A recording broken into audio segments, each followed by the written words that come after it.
Maintenant, la consigne donnée au niveau de la première étape de l'amorce du sujet, elle consiste précisément à répondre à une question. La question à laquelle on doit répondre, en évitant autant que possible toute forme de bavardage inutile, c'est simplement la question de savoir de quoi parle le sujet. Cela fait partie de ce qu'on appelle les exigences minimales qui ont été établies par l'Office du baccalauréat lors d'un séminaire qui s'est tenu à l'École normale supérieure, donc en 1998, plus précisément le 10 mai 1998.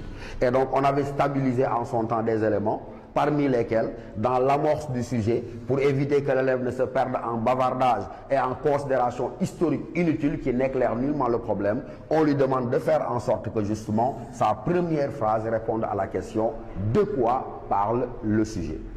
La deuxième étape, je vous l'ai dit, qui est l'essentiel. Parce que je vous ai dit que tout à l'heure, philosopher, c'est être capable d'apercevoir une difficulté dans ce qui paraît évident. Donc c'est la position du problème. Elle va se dérouler en deux étapes. La première étape, c'est une exigence de la philosophie elle-même. On commence toujours par définir et éclairer les concepts structurants, les concepts clés du sujet. Et ensuite, dernière étape de la problématisation, on procède à la reformulation, justement comme on a dit, de manière à mettre en évidence la difficulté contenue dans le sujet. La dernière étape correspond au plan et il s'agit de dérouler un certain nombre de questions. Moi, j'ai l'habitude de vous conseiller d'en poser simplement deux. Et donc, ces questions que vous posez vont constituer le programme par lequel vous-même vous annoncez la prise en charge du problème posé par le sujet. Il faut dire que généralement, au bac, vous avez deux types de sujets.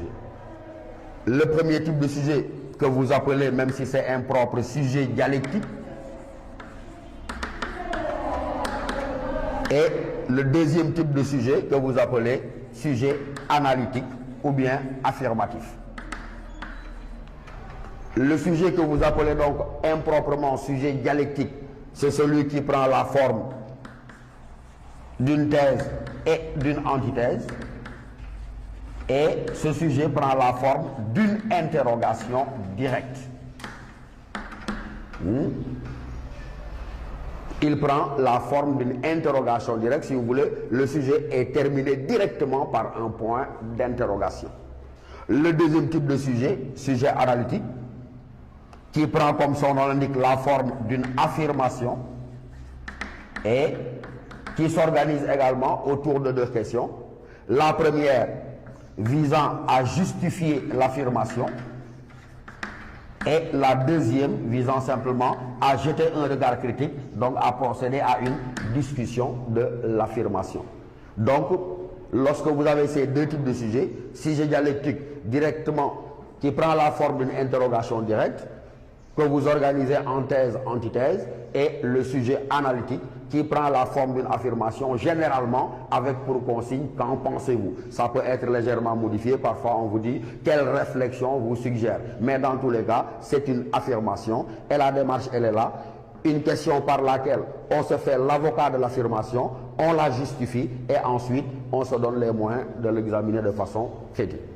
Maintenant, si nous l'appliquons au sujet que nous avons devant nous, déjà, vous voyez vous-même à lequel de ces types il appartient.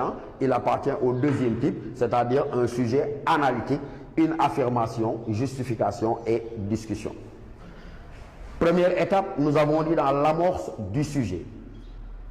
Posez-vous la question de savoir de quoi parle le sujet. Et si on examine le sujet lui-même, ce qu'il dit est relativement clair. Il y a d'une part le philosophe et d'autre part il y a tout le monde. Qu'est-ce qui est dit du philosophe? C'est que il dit en y pensant. Et qu'est-ce qui est dit de tout le monde? Il dit sans y penser.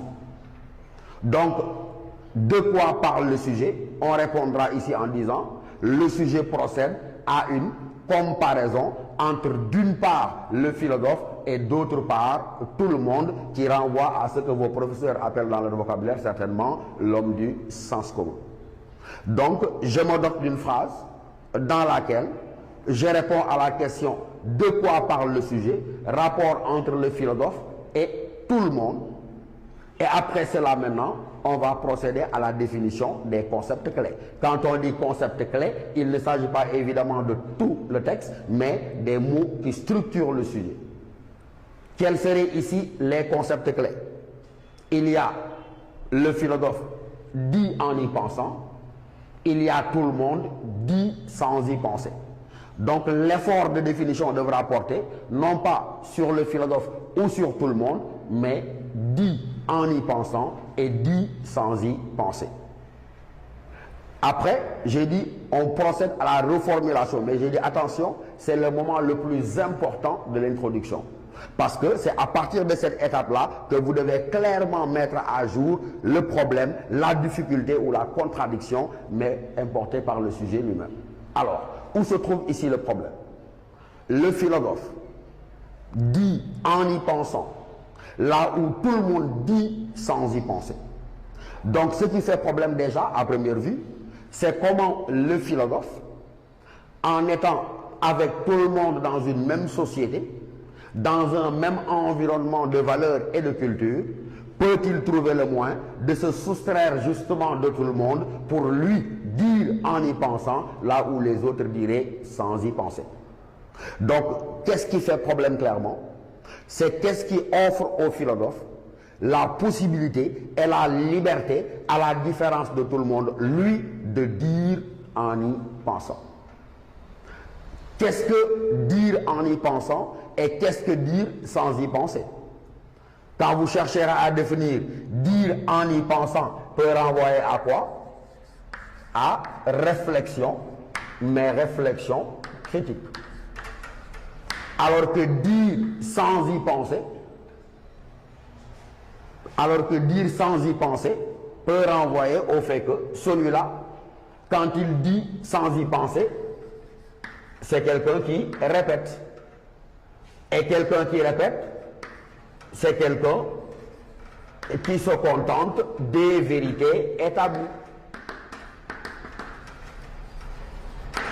Donc, le philosophe, lui, il dit en y pensant, ça veut dire qu'il réfléchit de façon critique, ça veut dire qu'il observe un recul, une distance. Recul et distance par rapport aux vérités établies. Alors que celui-là, quand on dit qu'il dit sans y penser, mais c'est répéter après les autres, c'est se contenter des vérités établies, des vérités admises par la société. Les vérités établies et admises par la société. Et dès lors, vous voyez très bien que notre problème devient très clair. À partir du moment où vous avez montré l'opposition entre le fait que le philosophe réfléchit de façon critique, observe un recul, une distance, l'autre ou tout le monde, l'homme du sens commun, il se contente de répéter, il se suffit des vérités établies et des vérités admises par et dans la société. Et donc, à partir de ce moment-là, nous pouvons déjà nous amuser à avoir une introduction, puisque les différents éléments, nous les avons déjà composés et composés au brouillon. Je répète, nous avons dit de quoi parle le sujet, rapport d'opposition entre le philosophe et tout le monde ou l'homme du sens commun. Nous avons défini les concepts clés, celui de dire en y pensant comme une réflexion critique, le fait d'observer un recul, une distance, alors que dire sans y penser, c'est répéter, se contenter, se suffire des vérités établies, admises conventionnellement par la société. Nous avons dit, c'est un sujet de type analytique qui prend la forme d'une affirmation.